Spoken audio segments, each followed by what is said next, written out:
Hello everybody, today we're doing a video for GTA Car Kits in a 2016 Jeep Wrangler, and today we're going to be showing you how to install our Android-based stereo. So this is the second version of the stereo that we carry. It features a 10.1-inch display, and the other version that we have is more flush with the dashboard, but that one you have to replace these two side panels with aftermarket ones, and this one is a little bit easier to install.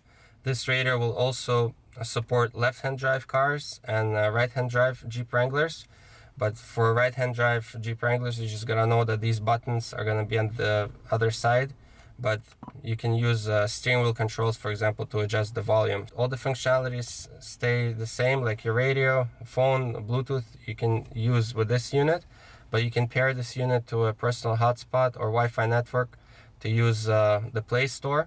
Apps like Spotify. You can have Google Maps and Waze with live traffic updates. This unit also supports Apple CarPlay and AndroidAuto if you have this optional CarPlay module. So we're going to quickly demonstrate it. So we have our iPhone. We're going to connect it to the cable. We're going to go to apps. We're going to go to the AutoPlay app. And as you can see here, this is your standard Apple CarPlay. So you can do phone calls, music, you can listen to messages and reply to them by Siri. Also here you have Google Maps and Waze, and if you're using these apps through the CarPlay, you don't have to pair this unit to a personal hotspot. It will take the data from your phone. Also, this radio supports rear view camera input. And we're gonna have a separate video on how to install a rear view camera in your Jeep Wrangler. So the tools that you're gonna need to install the Android-based stereo is a Phillips screwdriver, some sort of panel removal tool. This is also part of a tool removal kit, and 7mm socket. You can use either a ratchet, or I'm gonna be using this type of screwdriver. So the first thing you're gonna do, we're gonna be removing this panel around the radio. And it's held by 4 bolts. So one of the bolts is right here. So we're gonna use our panel removal tool. Here you have this little red clip, which you have to move to the side, and then you can press on this clip and it will be able to remove this piece. So we're gonna put it away for now. Another bolt is right here, right in the middle, and there's 2 under the steering wheel. So we're gonna pop this panel under the steering wheel just like that, and we're gonna remove it. As you can see, it's held on 4 clips, and there's 1 bolt right here, and there's another bolt on the other side right there. So now we're gonna use our 7mm to remove these 4 bolts. So the bolts look like these. So like I said, 7mm. And now that they're removed, you can remove this panel. So you gotta work around the steering wheel this way, and that's it. For now you can put it away. Once we remove the panel, we have the original radio here, and it's held by same 7mm bolts. So there's 2 on each side, so 4 in total, and we're gonna go ahead and remove them. So now we can remove the radio. You have to pull it out carefully. And over here on the back, all of these connections we're gonna disconnect. So there's clips at the bottom of them, just like that. You press and remove. And now these 2 antennas. And at this point you can put away the original radio. Part of our stereo, you're gonna get this like frame adapter, and there's an arrow here pointing up. So we're gonna go ahead and mount it instead of the original radio. So the main goal is to have these 2 holes on top, not at the bottom, otherwise the original panel will not fit back. So we're gonna take the 4 original bolts and we're gonna secure it in place. So after you install this frame, next things that we're gonna show how to wire is the microphone and the GPS, and also the USB cables into the glove box. So we're gonna start with the USB cables. So you simply open the glove box and you use your fingers to reach through, and you gotta bring it to the back of the radio. And you can leave the USBs in the glove box for now and just close it. So the next step would be to wire the microphone and GPS over here in this corner. We're gonna remove this clip right here, and it's easier. I show you. I already have it removed. So I mentioned that you need a Phillips screwdriver. So you're gonna undo it when it's installed. Remove the screw first, this plastic screw, and use this type of something thin to get underneath it and kind of pull it out.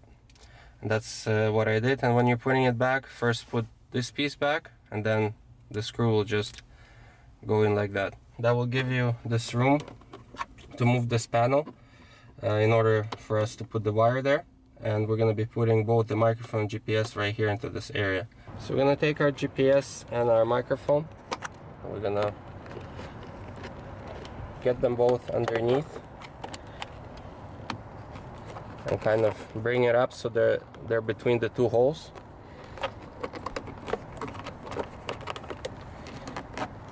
Just like that. And now we're gonna run the wire down and hide it behind this plastic panel. So take your time, make sure that there's no wires sticking out. Just like that. And first we're gonna take our microphone. And we're gonna put it on the inside. And we're gonna use our hook tool right here. So once you catch it, use your fingers and pull it out all the way through, just like that. And now we're gonna take the GPS and we're gonna do the same thing. So we're gonna peel back this panel, pull the wire inside, and we're gonna catch it with our tool here. Once you catch it, we're gonna do the same thing and pull it through. And now we're gonna continue on the inside. So on the inside, now that this panel is removed and we removed it, you have a place to hide the wire. So you just gotta make sure that the wire is nowhere in the way of these clips right here, and also this vent. So because when you're gonna be putting it back, so they don't get jammed. And we're gonna use this hole right here in order to pull the wire through. So our main goal is to have it at the back of the radio.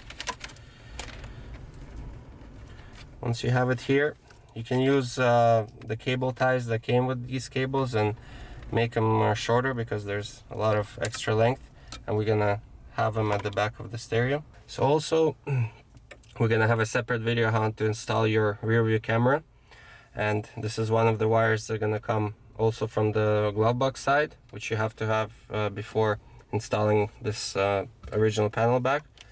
So at this point you have the USBs, the GPS, the microphone, the rear view camera, and also here you got to make sure also that the wire not in the way of the vents on this side also when you're putting everything back, along with these wires, so nothing gets damaged. So we're gonna take the harness that came with the stereo. There's also antenna adapter for the radio, so we're gonna first connect that. It goes into this white connection, just like that. Then we're gonna take the harness and we're just simply gonna plug it into the original connection. It's plug and play, so you don't modify any of your original wires. And as this car is manual, it needs a signal for the rear view camera switch, so we're gonna connect it to this orange wire, which is pin number 2 on the harness. So you can use kind of a blade in order to show the wire, just like that. So if you're not installing rear view camera, you can just ignore this step. So this is where you would connect your rear view camera signal. So again, this is only for manual cars, and we're gonna use some electrical tape over it in order for this connection to be secure and not open like this. And if you do have a automatic car, then this red wire you're just gonna leave unconnected, and you're just gonna be connecting this, so this will be just hanging by itself. You don't have to connect it anywhere like we did into this orange cable. So once you have your connections figured out, at this point we're gonna put the original panel back. So we're gonna grab all these connections so they're gonna be not left behind. And we're gonna reinstall this original panel. It will clip in. And at this point you can put the bolts back, so the 4 bolts that hold this panel in.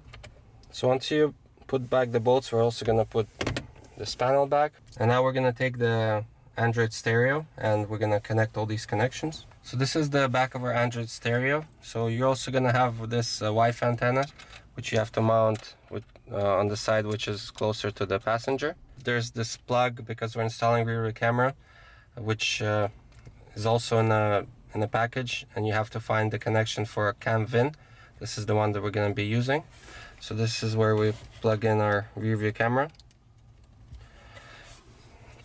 Then we're going to plug in our microphone. It goes right here. These are our USB connections. They go right there. Then there's the antenna for the radio. Then there's the GPS antenna, which we showed how to wire earlier. So it goes on the side closer to the driver. And then the main harness that gets plugged in to the back of the radio. And at this point, you're gonna move all the connections around so nothing is in the way, and carefully install the radio. So we're gonna take our Android stereo and we're carefully gonna clip it on. As you can see, it's very secure. So we're gonna turn on the ignition, and the first time it's gonna turn on, it might take a little longer to boot up, but you can go into settings and turn on the auto sleep mode, which will, every time you turn it off and on the car, it will boot up quickly. So once the radio boots up, you're gonna check the simple things like the sound is the main one to get working. So you can go into radio, you can hear it's playing. You're also gonna check your steering wheel controls that they're working. And once you do that, you can also set up the lights to match your interior in the settings, and do things like pair your phone and so on. And we also have a separate video on how to use this particular unit. If you did the rear view camera, you're also gonna test that. So we're gonna turn the key one more position and put the car in reverse. As you can see, it turns on, so everything is working, all the connections are correct. Also, you're gonna check your USBs, and at this point the installation is complete. So again, this was a video for GTA Car Kits in a 2016 Jeep Wrangler. I hope you liked the video, and we'll see you next time.